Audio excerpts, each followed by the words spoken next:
Friends இன்னைக்கு வந்து டேஸ்டியான ஒரு தக்காளி சாதம் அதுவும் ஒன் பாட் குக்கிங்கில் எப்படி பண்ணுறதுன்னு பார்ப்போம். ஸோ இது வந்து ரொம்ப சிம்பிள், லஞ்ச் பாக்ஸ்க்குலாம் வந்து டக்குன்னு வந்து செஞ்சிடலாம். ஸோ இது எப்படி பண்ணுறதுன்னு பார்க்கலாம் வாங்க. தேவையான பொருள் வந்து 2 மீடியம் சைஸ் வெங்காயம் நீட்டாக கட் பண்ணி வச்சிருக்கேன், 1 டேபிள் ஸ்பூன் இஞ்சி பூண்டு பேஸ்ட் எடுத்து வச்சிருக்கேன், கொஞ்சம் கருவேப்பிலை, 2 பச்சை மிளகாய் காரத்துக்கு ஏற்ற மாதிரி கீழே வச்சிருக்கேன். உங்களுக்கு இன்னும் கொஞ்சம் காரம் வேணும்னா இன்னொரு பச்சை மிளகாய் ஆட் பண்ணிக்கோங்க. ஒரு 4-5-6 பல்லு பூண்டை வந்து நல்லா தட்டி வச்சிருக்கேன். ஒரு 3 மீடியம் சைஸ் வெங்காயமே நல்லா நீட்டாக கட் பண்ணி வச்சிருக்கேன். இது நல்லா ஸ்லிம்மாக கட் பண்ணி வச்சுக்கோங்க, அப்போ தான் சீக்கிரமாக வதங்கும். ஸோ இதை தாளிச்சிடலாம் வாங்க. பேனில் நான் 2 டேபிள் ஸ்பூன் ஆயில் விட்டுக்கிறேன். நீங்கள் கடலை எண்ணெய் விட்டிங்கன்னா இன்னும் நல்லா டேஸ்ட்டாக இருக்கும். 1 டேபிள் ஸ்பூன் நெய்யை ஆட் பண்ணிக்கிறேன். இதில் 3 கிராம்பு, ஒரு துண்டு பட்டை ஆட் பண்ணிக்கிறேன். இது கூட ஒரு பிரியாணி லீஃப் ஆட் பண்ணிக்கிறேன். இப்போ தட்டி வச்சுக்க பூண்டு ஆட் பண்ணிக்கிறேன். இதில் கட் பண்ணி வச்சுக்க வெங்காயம், பச்சை மிளகாய், இஞ்சி பூண்டு பேஸ்ட், கருவேப்பிலை ஆட் பண்ணிக்கிறேன். வெங்காயம் வதங்கிடுச்சு, கட் பண்ணி வச்சுக்க தக்காளி ஆட் பண்ணிக்கிறேன். தக்காளி வதங்கிறதுக்கு 1 டேபிள் ஸ்பூன் கல்லுப்பு.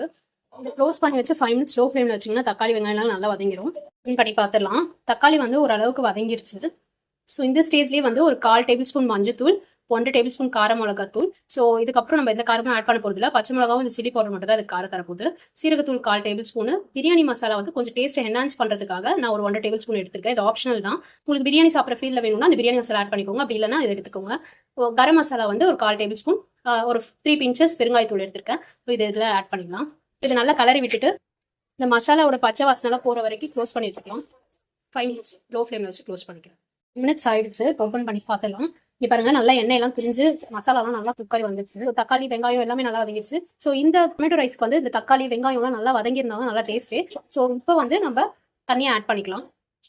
நான் வந்து 2 கிளாஸ் பொன்னி புழுங்கல் அரிசி தான் எடுத்து வச்சிருக்கேன். இது நம்ம வீட்டில் செய்கிற நார்மல் ரைஸ் தான். இதை வந்து ஒரு 1/2 hour முன்னாடி ஊற வச்சிருக்கேன். 2 கிளாஸ் ரைஸ்ன்றதுனால நான் இன்னும் வாஷ் பண்ணல. இதை 2 கிளாஸ் அரிசின்றதுனால நான் வந்து 5 கிளாஸ் தண்ணி எடுத்துக்கிறேன். எப்பயுமே வந்து பொன்னி புழுங்கல் வந்து பாஸ்மதி ரைஸை விட 1 கிளாஸ் தண்ணி எக்ஸ்ட்ரா தேவைப்படும் குக் ஆகிறதுக்கு. ஸோ இது வந்து 1 கிளாஸ் தண்ணி நான் எக்ஸ்ட்ரா எடுத்துக்கிறேன். 2 கிளாஸ் அரிசி, 5 கிளாஸ் தண்ணி எடுத்துக்கிறேன். இதில் 5 glasses ஆஃப் வாட்டர் ஆட் பண்ணிக்கிறேன். தண்ணி வந்து நல்லா மிக்ஸ் பண்ணிக்கோங்க.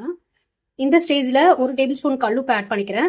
எனக்கு 1 டேபிள் ஸ்பூன் கல்லுப்பு போதும். உங்களுக்கு இன்னும் கல்லுப்பு வேணும்னா ஆட் பண்ணிக்கோங்க. லைட்டாக சால்ட் வந்து கொஞ்சம் அதிகமாக இருந்தால் தான் நம்ம லாஸ்ட்டில் ரைஸ்லாம் குக் ஆகி வரும்போது கரெக்டாக இருக்கும். ஸோ உங்களுக்கு எவ்வளோ தேவையோ அதுக்கேற்ற மாதிரி ஆட் பண்ணிக்கோங்க. இந்த தண்ணி வந்து நல்லா பாயில் ஆகி வரட்டும்.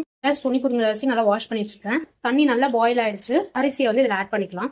ரைஸ் ஆட் பண்ணியாச்சு. நான் வந்து ஒரு 5 மினிட்ஸ் இருக்கிறதே ஹை ஃப்ளேமில் வச்சு குக் பண்ணிக்கிறேன். நீங்கள் வந்து குக்கரில் வைக்கிறதா இருந்தால் நீங்கள் வந்து 3 விசில்ஸ் மீடியம் ஃப்ளேமில் வச்சிங்கன்னா முடிஞ்சிடும். அவ்வளோதான். பாருங்க, வாட்டரோட லெவலும் ரைஸோட லெவலும் ஓரளவுக்கு ஈக்குவலாக வந்துச்சு. ஸோ இப்போ தம் போட்டுடலாம். தம் போடுறதுக்கு முன்னாடி நான் வந்து கொஞ்சம் கொத்தமல்லியை மேலே தூவி விட்டுக்கிறேன். 1 டேபிள் ஸ்பூன் நெய்யை வந்து மேலே விட்டுக்கிறேன். ஸோ இதை வந்து கலந்துலாம் விடாதீங்க. ஜஸ்ட் அப்படியே க்ளோஸ் பண்ணி வச்சு ஒரு மேலே வெயிட் வச்சுட்டு 10 மினிட்ஸ் லோ ஃப்ளேமில் தம் போட்டுடலாம். 10 மினிட்ஸ் ஆயிடுச்சு. தம் எடுத்துடலாம். பாருங்க, ரைஸ்லாம் நல்லா குக்காய் வந்துடுச்சு. ஸோ தக்காளி சாதம் ரெடி ஆயிடுச்சு. நல்லா உதிரியாக நல்லா குக்காய் வந்திருக்கு. ஸோ இந்த மெத்தட் வந்து ரொம்ப ஈஸி தக்காளி சாதம் பண்ணுறதுக்கு. இது ஒன் பாட் குக்கிங் கூட. ஸோ இது லஞ்ச் பாக்ஸ்க்குலாம் ரொம்ப யூஸ்ஃபுல்லாக இருக்கும். இந்த வீடியோ உங்களுக்கு யூஸ்ஃபுல்லாக இருந்தால் லைக் பண்ணுங்கள், ஷேர் பண்ணுங்கள், சப்ஸ்கிரைப் பண்ணுங்கள்.